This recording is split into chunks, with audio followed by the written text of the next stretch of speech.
All right, we're going to check out this FN 502 22 long rifle today. To be honest with you guys, not too sure about the specifics on this. I did not do my homework. This is on loan to me today by my buddy John, so appreciate that. Like you can see here, it comes with what looks like 10 round magazine by the designation there. That one says 15 rounds. I'll let you know if it's any different loading it up. This one at least, I don't know if they come with different models and specifications, but this one is threaded. And then you can see it's got those high-rise sights there. These ones are just blacked out. So obviously she's hammer fired there. Let's see if we can go double. Nope, single action only. Okay. There's a take up on our trigger. We are empty, so almost no take up. Do the pull through. Oh wow. I actually hadn't pulled the trigger on this yet. That's pretty light, man. Nice crisp break. Let's see if I can get any creep on that. No, really no creep to speak of. Maybe a hair. You'd have to try really hard. Sorry, my fingers are all dirty. Been out here shooting several hours and picking stuff up and painting targets and whatnot. That trigger's really light. What is that? Man, I don't know. It feels like about a 3-pound trigger. 2.5 to 3 pounds, man. I'm telling you, it's in there. Just shot some 22 pistols the other day, and one of them had like a 2-pound something trigger, and that's feeling right around there or a little more. So I'd give this upper 2s to low 3s there on the trigger pull. Excellent. That's a really good trigger. I didn't know what to expect. I'm kind of blown away by that. So real short take up. The break is crisp with no creep. Super light. Let me get the reset for you guys. All right, here we go on the reset. Okay, the reset's a little far out, but okay, so slide lock is ambi. Safety here is ambi. There's a little takedown lever there. And your magazine release is ambidextrous as well. They drop free when empty.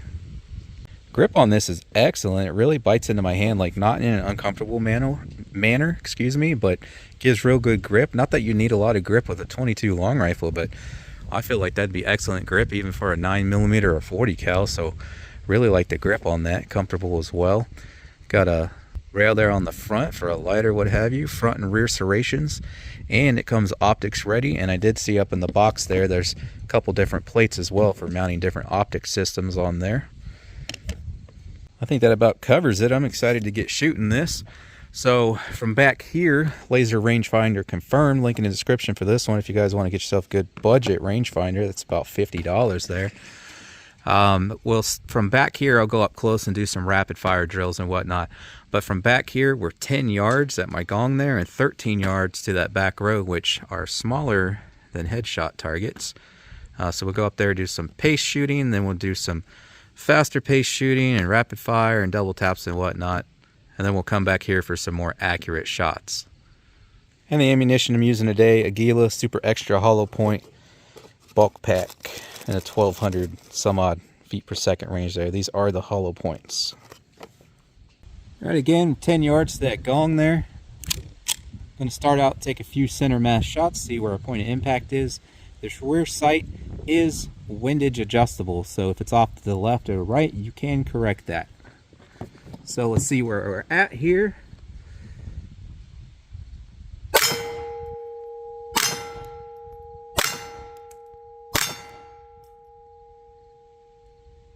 Alright, so the elevation there is not adjustable. Shooting a little high for me, but that's typical of a pistol. Usually you have a 6 o'clock hold. Seems a little extra high. Different ammunition could affect that. If you shoot, standard velocity, it's going to impact a little lower than if you shoot high velocity like I am now. But it's pretty well lined up, except for it's slightly off to the right. So I'm going to see if I can fix that real quick. Got our adjustment screw, got a little screw down there we just need to loosen so I can tap it over. So I'm going to try to straighten it out. Whoops, spoke too soon. I had this happen to me the other day on some other pistol. Out of all these different Allen wrenches in here, I do not have the correct size, so we're just going to have to compensate today. So I know it's shooting several inches high for me and then slightly right there, so I'm just basically going to have to aim bottom left on everything.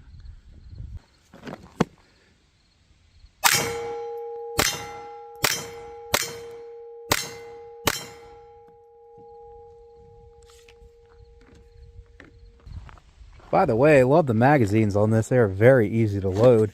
You got your little side assist here, but I didn't need that at all. It's very easy for me to push them all in from the top, clear up to maximum capacity, even on the 15 rounder.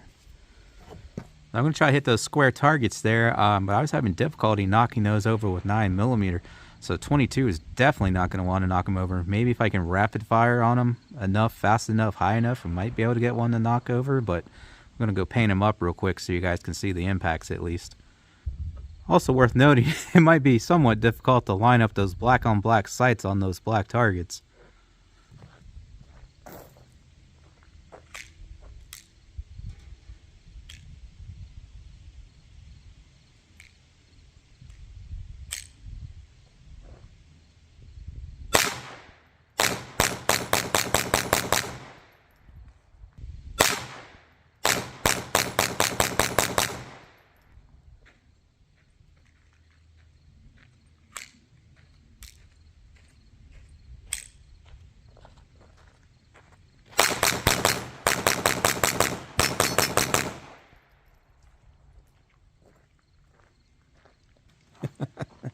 Man, you can go through 15 rounds in a 22 real fast.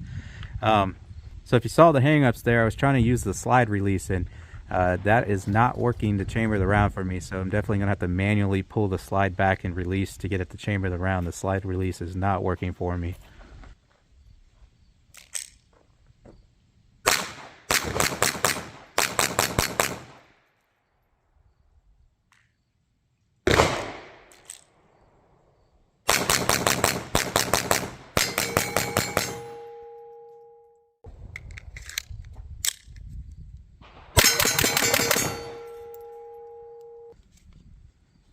Got a jam there. Went a little too high and caught.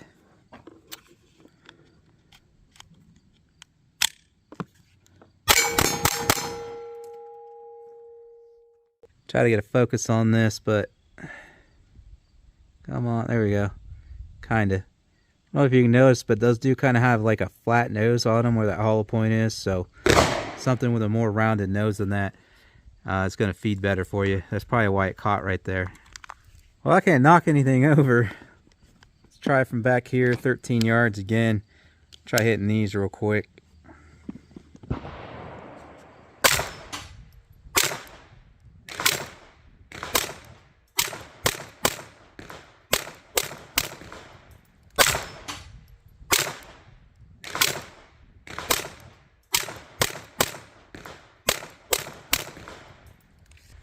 I'm surprised that one knocked over.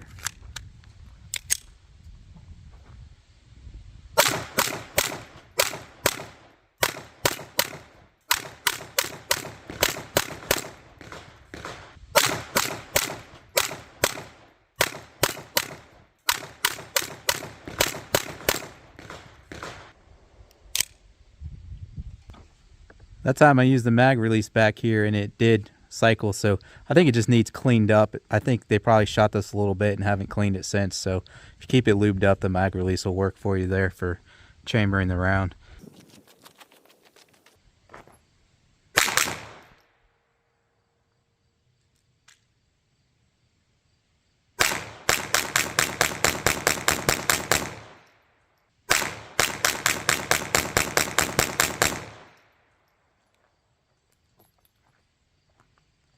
My trigger just went dead on me there. I'm wondering, I think this has a mag release trigger disconnect. Let me see here. So, release the mag. Nope. I'm not sure what that was about, because I tapped my mag and then I got my trigger back. So, I do not know. This happened to me a few times, but in hindsight, sitting here editing the video now, I believe it was due to the fact that that trigger release was decently far out, so I think when I was rapid firing there, I wasn't quite getting the trigger all the way released so that it could reset the trigger. There we go. I'm real determined to get those to knock over.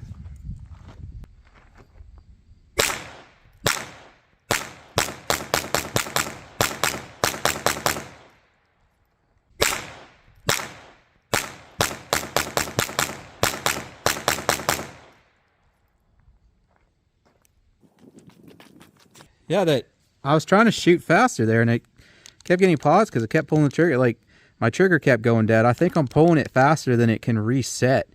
Because it's like bang, bang, nope, bang, bang, bang, nope, bang, bang, nope, bang, bang, bang.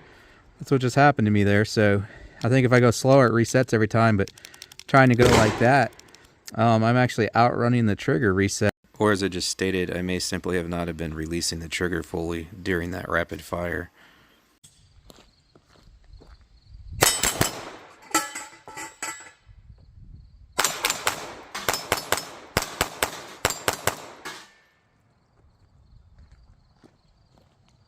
All right, man, I had to go down there where I knew some of them would knock over, which drive me crazy. This isn't a typical bay I shoot at. I didn't select this one today, though. They were busier earlier, and this is the one I ended up with. So, final thoughts. It's unfortunate that we had a few issues. Like I said, at first it wasn't wanting to feed the round using the mag release. That worked itself out, but I'm telling you, it's just because it needs clean and lubed, and then it'll work just fine. 22 usually burns pretty dirty, and after 100, 200 rounds, they get gunked up. So if you keep her clean, you'll be able to chamber it with the mag release. If not, you're going to have to do it manually. Not a big deal. What is concerning was that trigger going dead on me over and over. Like I said, I did not do my research before coming into that, so I don't know if it's a common issue on these or what. For the final time now, as I stated, I believe it's actually just the fact that the trigger reset's kind of long, and I wasn't fully getting the trigger reset rapid firing. But yeah, that's a definite negative there. But aside from all that, obviously these sights are, you know, purpose built for that attachment there on the end, or running an optic. That way you can co-witness and whatnot. I would prefer like some dots on my sights or whatnot, but you know, again, that's by design in case you want to run an optic and co-witness or suppressor height or whatever. But this thing feels great in the hands. Like I said, the mags are super easy to load. I can see my hands are just getting dirtier and dirtier throughout the day.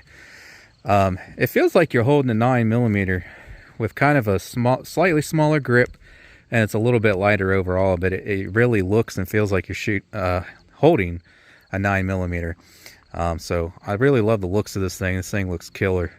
Very comfortable in the hand. Like I said, it's like holding a mid-size 9 with a slightly smaller grip, and then it's a little bit lighter because obviously your components up top aren't quite as large and heavy as 9mm. So excellent feel to it. Like I said, the trigger on this thing, other than the fact that it kept going dead on me if I tried to shoot too fast, excellent trigger.